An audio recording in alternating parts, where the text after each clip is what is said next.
Hello friends.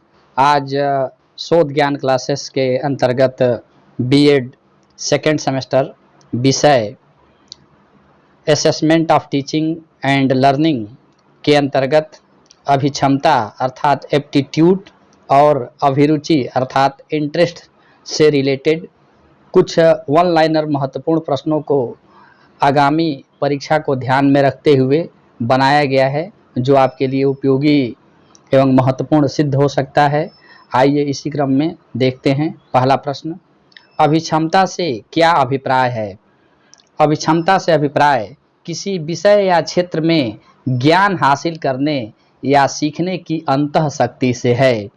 इसी क्रम में अगला प्रश्न है, किसने कहा अभिक्षमता वर्तमान दशा है जो व्यक्ति की भविष्य की क्षमताओं की ओर संकेत करती है? यह कथन ट्रैक्सलर महोदय का है। इसी क्रम में अगला प्रश्न है, क्षमताओं एवं अन्य गुणों चाहे जन्मजात हों या अर्जित का ऐसा संयोग जिससे व्यक्ति में सीखने की क्षमता या किसी खास क्षेत्र में निपुणता विकसित करने की क्षमता का पता चलता है, अभिक्षमता कहलाता है। यह कथन किसका है? तो यह कथन ट्रुकमैन महोदय का है। इसी क्रम में अगला प्रश्न है, अभिक्षमता कुछ विशेषताओं का मिश्रण है जो प्रशिक्षण द्वारा कुछ विशिष्ट ज्ञान, कौशल या संगीत अनुक्रियाओं के समूह को प्राप्त करने की ओर संकेत करता है, जैसे भाषा को बोलने की योग्यता, संगीतकार बनने की योग्यता, मशीनी काम करने की योग्यता आदि। यह कथन किसका है? यह कथन फ्रीमैन का है। इसी क्रम में अगला प्रश्न है, सुपर के अनुसार अभिक्षमता की कितनी विशेषताएं हैं? सुपर के अनुसार अभिक्षमता की 4 विशेषताएं होती हैं, जिसमें पहला है विशिष्टता, एकात्मक रचना, तीसरा है सीखने की सुविधा और चौथा है स्थिरता। इसी क्रम में अगला प्रश्न है, जोन्स के अनुसार अभिक्षमता की कौन कौन सी विशेषता है? जोन्स के अनुसार अभिक्षमता की 3 प्रमुख विशेषता है, निष्पत्ति, योग्यता एवं प्रवणता। इसी क्रम में अगला प्रश्न है, किसने कहा कि अभिक्षमता परीक्षा वह है जिसकी रचना किसी विशेष प्रकार की तथा सीमित क्षेत्र की क्रिया करने की मूलभूत योग्यताओं को मापने के लिए की जाती है? यह कथन फ्रीमैन का है। इसी क्रम में अगला प्रश्न है, अभिक्षमता परीक्षणों को उनकी प्रकृति के आधार पर कितने भागों में विभाजित किया गया है? अभिक्षमता परीक्षणों को उनकी प्रकृति के आधार पर 2 भागों में विभाजित किया गया है, सामान्य अभिक्षमता परीक्षण, दूसरा है विशिष्ट अभिक्षमता परीक्षण। इसी क्रम में अगला प्रश्न है, सामान्य अभिक्षमता परीक्षण को अन्य किस नाम से जाना जाता है? सामान्य अभिक्षमता परीक्षण को बहु अभिक्षमता परीक्षण माला के नाम से भी जाना जाता है। इसी क्रम में अगला प्रश्न है, डीएटी का पूरा नाम क्या है? डीएटी का पूरा नाम डिफरेंशियल एप्टीट्यूड टेस्ट है।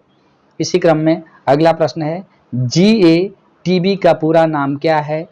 जीएटीबी का पूरा नाम जनरल एप्टीट्यूड टेस्ट बैटरी है। इसी क्रम में अगला प्रश्न है, डीएटी तथा जीएटीबी किस प्रकार की अभिक्षमता परीक्षण का उदाहरण है? यह सामान्य अभिक्षमता परीक्षण का उदाहरण है। इसी क्रम में अगला प्रश्न है, डीएटी द्वारा कितने प्रकार के अभिक्षमताओं का मापन होता है? तो डीएटी अर्थात डिफरेंशियल एप्टीट्यूड टेस्ट के द्वारा 8 प्रकार की अभिक्षमताओं का मापन होता है। इसी क्रम में अगला प्रश्न है, डीएटी का हिंदी रूपांतरण किसने किया? डीएटी का हिंदी रूपांतरण प्रोफेसर जेएम ओझा महोदय ने किया। इसी क्रम में अगला प्रश्न है, ऐसा परीक्षण जिसके द्वारा किसी एक ही तरह की अभिक्षमता का मापन किया जाता है क्या कहलाता है? सही उत्तर है विशिष्ट अभिक्षमता परीक्षण कहलाता है। इसी क्रम में अगला प्रश्न है, यांत्रिक अभिक्षमता को मापने के लिए किस परीक्षण का प्रयोग किया जाता है? यांत्रिक अभिक्षमता को मापने के लिए माइनेसोटा मैकेनिकल असेंबली टेस्ट का प्रयोग किया जाता है। संगीत अभिक्षमता मापने का सबसे पहला परीक्षण कौन सा है? सही उत्तर है संगीत अभिक्षमता मापने का सबसे पहला परीक्षण test Seashore measures of musical talent है। इसी क्रम में अगला प्रश्न है, संगीत अभिक्षमता के किस परीक्षण द्वारा संगीत स्मृति तथा लय की मापन होती है? सही उत्तर है डायरेक्ट म्यूजिकल एप्टीट्यूड टेस्ट के द्वारा संगीत अभिक्षमता के परीक्षण द्वारा संगीत स्मृति तथा लय का मापन होता है। इसी क्रम में अगला प्रश्न है, लिपिक अभिक्षमता मापने का परीक्षण है। लिपिक अभिक्षमता मापने का परीक्षण जनरल क्लर्कियल एप्टीट्यूड टेस्ट है। इसी क्रम में अगला प्रश्न है, भारत में यांत्रिक अभिक्षमता परीक्षण का निर्माण किसने किया? भारत में यांत्रिक अभिक्षमता परीक्षण का निर्माण आत्मानंद शर्मा ने किया। इसी क्रम में अगला प्रश्न है, भारत में लिपिक अभिक्षमता परीक्षण किसने दिया? भारत में लिपिक अभिक्षमता परीक्षण किरण गुप्ता ने दिया। इसी क्रम में अगला प्रश्न है, भारत में वैज्ञानिक अभिक्षमता परीक्षण माला किसने दिया? भारत में वैज्ञानिक अभिक्षमता परीक्षण माला के अग्रवाल ने दिया। इसी क्रम में अभिरुचि से संबंधित कुछ प्रश्न हैं, जिसमें पहला प्रश्न है, अभिरुचि अपने क्रियात्मक रूप में एक मानसिक संस्कार है, किसने कहा? यह कथन ड्रेवर महोदय का है। इसी क्रम में अगला प्रश्न है, रुचि वह प्रेरणा शक्ति है जो हमें किसी वस्तु, व्यक्ति अथवा क्रिया की ओर ध्यान देने के लिए प्रेरित करती है, यह कथन किसका है? यह कथन क्रो एंड क्रो का है। इसी क्रम में अगला प्रश्न है, अभिरुचि किसी अनुभव में संविलीन होने व इसमें संलग्न रहने की प्रवृत्ति है, जबकि विरक्ति उससे दूर हो जाने की प्रवृत्ति है, किसने कहा? यह कथन बिंघम महोदय का है। इसी क्रम में अगला प्रश्न है, रुचियाँ वास्तव में सुखांत व दुखांत भावनाओं, पसंद या नापसंद के व्यवहार के प्रति आकर्षण व प्रतिकर्षण से परिलक्षित होती है, यह कथन किसका है? यह कथन सम्मिलित रूप में रैमर्स, गेज एवं रूमेल महोदय का है। इसी क्रम में अगला प्रश्न है, किसने कहा कि रुचि किसी क्रिया, वस्तु या व्यक्ति पर ध्यान देने, उसके द्वारा आकर्षित होने, उसे पसंद करने तथा उससे संतुष्टि पाने की प्रवृत्ति है, किसने कहा? यह कथन गिलफोर्ड महोदय का है। इसी क्रम में अगला प्रश्न है, अभिरुचि एक छुपा हुआ अवधान है और अवधान अभिरुचि का क्रियात्मक रूप है, किसने कहा? यह कथन मैकडूगल ने दिया। इसी क्रम में अगला प्रश्न है, सुपर व क्राइटस के अनुसार रुचि कितने प्रकार की होती है? सुपर व क्राइटस के अनुसार रुचि 3 प्रकार की होती है।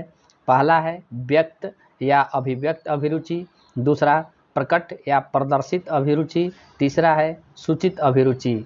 इसी क्रम में अगला प्रश्न है, रुचि मापन की कौन कौन सी प्रविधियां हैं? रुचि मापन की प्रविधियों में अवलोकन, साक्षात्कार, प्रश्नावली, उपलब्धि परीक्षण एवं रुचि सूची टेस्ट सम्मिलित है। इसी क्रम में अगला प्रश्न है, रुचि सूची का मापन कितने तरीकों से किया जाता है? रुचि सूची का मापन 2 तरीकों से किया जाता है, निरपेक्ष पसंद नापसंद, दूसरा है तुलनात्मक पसंद नापसंद। इसी क्रम में अगला प्रश्न है, स्ट्रोंग व्यावसायिक रुचि प्रपत्र किसने दिया? स्ट्रोंग व्यावसायिक रुचि प्रपत्र एडवर्ड के स्ट्रोंग ने दिया। इसी क्रम में अगला प्रश्न है, क्रूडर प्राथमिकता रिकॉर्ड्स किसने तैयार किया? क्रूडर प्राथमिकता रिकॉर्ड्स GF क्रूडर के द्वारा तैयार किया गया। शोध ज्ञान क्लासेस को सुनने के लिए आप सभी का बहुत बहुत धन्यवाद। शोध ज्ञान क्लासेस को लाइक, शेयर और सब्सक्राइब जरूर करें, ताकि परीक्षा से संबंधित आपको हर एक अपडेट प्राप्त होते रहें।